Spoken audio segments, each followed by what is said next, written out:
Howdy, everybody. This is David Pate with tips for effective church leadership. We're going to be covering today, working with volunteers. Okay. One of the biggest, or what would you consider as a leader, what would you consider the biggest challenge facing church leaders today that they oftentimes turn a blind eye to? If you take a minute and you think, what is it that most church leaders turn a blind eye to, but they deal with the challenge on a regular basis? When you think about that, give it a couple seconds. Right? The answer is working with volunteers. We're going to touch on how to do that today. That's what we're going to be focusing on today. And we're going to tear straight into it. Please forgive me. I'm trying to get my lighting and whatnot situation worked out. But that's what we're going to do. And what's important is I want to get the information to you so that you're able to be benefited right now while we work out this channel. We understand that this is a development channel, so we're working to get better each time. Okay. But put your recommendations in the comments below. I'm actually very interested in reading what your recommendations are for getting a lot of the nuances of this channel worked out, and also some stuff that you're interested in hearing about, some stuff so I can do some research and we can come together, we can grow together to get some answers with the issues that we're dealing with as church leaders. Okay, but today we're going to focus on working with volunteers, how to be effective when it comes to working with volunteers. It's all about perspective. It's all about perspective. It really is. It's all about perspective. What you have to understand about volunteers, the people that come and work in the church for the most part, they're not paid employees. There are some churches out there that do pay their team. They have a paid staff. And when it comes to dealing with a paid staff, that's a different video. Today we're talking about dealing with unpaid staff. Dealing with unpaid staff. So when it comes to dealing with unpaid staff, you shouldn't expect the same as paid staff. Okay, the unpaid staff has different motivation than paid staff. Typically, unpaid staff are going to be working because they see a problem that needed to be filled and they wanted to help out. They have their love for Christ is great, and they wanted to put their hands to the plow, so to speak, right? When you're dealing with paid staff, they come to work a lot of times, especially if they don't necessarily enjoy what they're doing, to pay bills. They're coming to pay bills. Okay, so it's understanding the difference between the two of those that will help when it comes to working with unpaid staff. There's oftentimes, and we know in the real world, there's oftentimes what should be and what is. There are two big differences between what should be and what is. A lot of times we want people to come and work at the church, and we want people to work as hard as we work because we love God, and they should love Him too, and they should do this, they should do that, and it shouldn't be a problem. Certain things should be common sense. Yeah. As a leader, you're going to have to get out of that. You're going to have to get out of assuming that people are going to do the same things you would do if you were in their position. Don't make any assumptions. People don't know what you don't tell them. Okay, people don't know, or common sense. I've come to realize, especially in this day and age, common sense is not common. Okay, so what should be and what is oftentimes are very different, and that causes a lot of frustration for leaders. Deal with what is, and motivate and direct towards what should be, but don't make assumptions about that this should be this because of it would be that if I was doing it. You're not them. Okay, as a leader, you're not your volunteers, and it's important that you understand that. There are four things that are effective when it comes to. There are four things that you need to be mindful of when it comes to being effective with volunteers, with unpaid volunteers.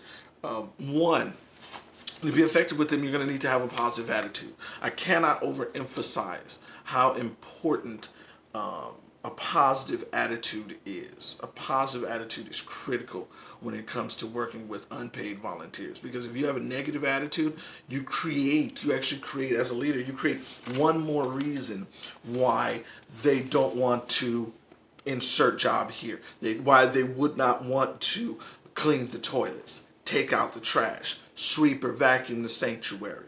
You understand what I'm saying?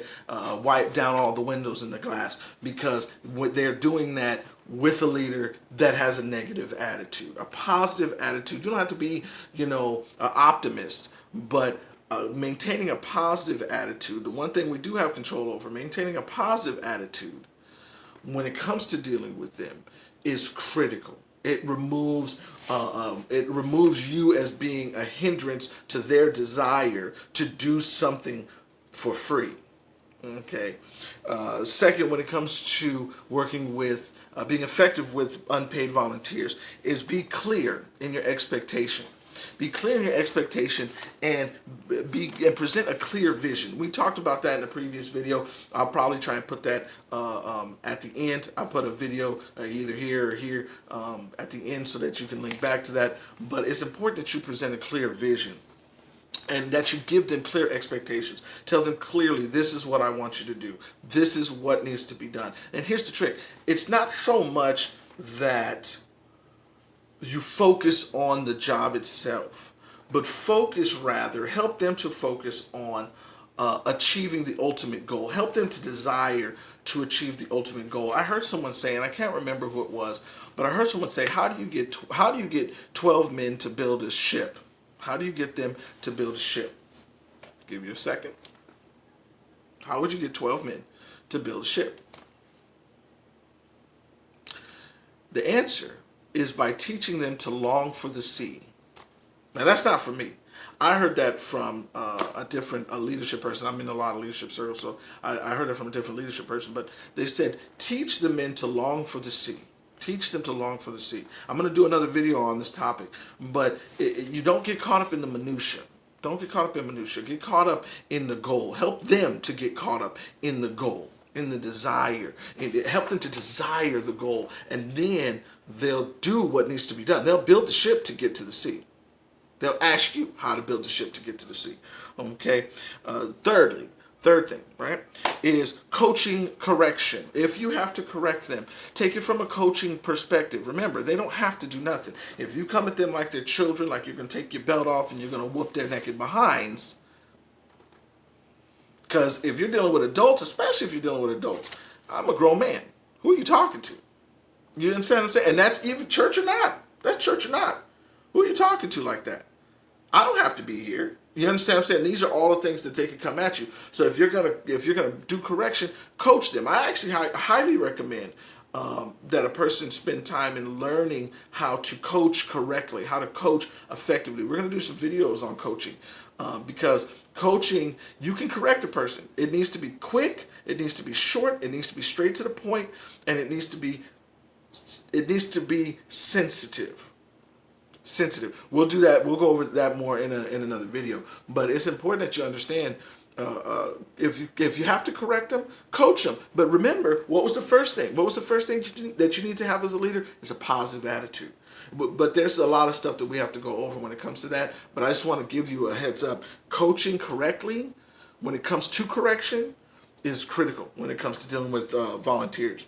Lastly, regular appreciation. You need to appreciate your people on a regular basis. It doesn't have to be monthly. It doesn't have to be quarterly, but let the Lord lead you. It at least needs to be annually. At least needs to be annually. You need to appreciate them. They say that more than what motivates people, more than money, because money doesn't motivate folks. What motivates people is appreciation, is knowing that they played their part, they get acknowledged for their part, and that their part was appreciated. How many times do us as men, I can tell you me personally, do we feel unappreciated? And what does that do? That automatically makes us not want to participate. Okay? So there are 4 things that can help you be effective when it comes to working with unpaid volunteers. If you think of any other ones, please put it in the comments below. Share it with all of us. Please come to Tips for Effective Church Leadership. Follow our page on Facebook. If you want to chat with me, I'm on Mixer. I do stream on Mixer as well. So come into the chat. My name is Panda Khan.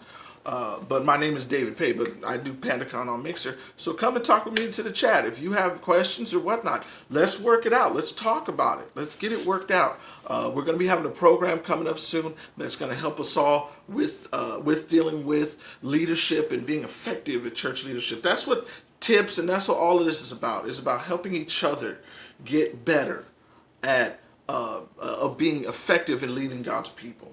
Okay. Lastly, we are going to be looking at incorporating new things when it comes to the videos. We're going to be looking at doing live stream with other leaders. If you're a leader and you're interested in being a part of that, please put it in the comments below. Shoot me an email. Come to the page on tips. Put something in the comment on tips, and I'll hit you up. All right. Thank you so much for your time. God bless you. You're a leader for such a time as this. With all of these wild things going on, you're a leader for now. And God knew that you would be here now. You are designed for now. Regardless of how you feel, you may feel defeated. You may feel torn down. Remember, no. It's God that justifies. It's God that justifies. Be encouraged. Be encouraged. It's one step at a time, one day at a time. That's how we win. All right? All right. God bless you.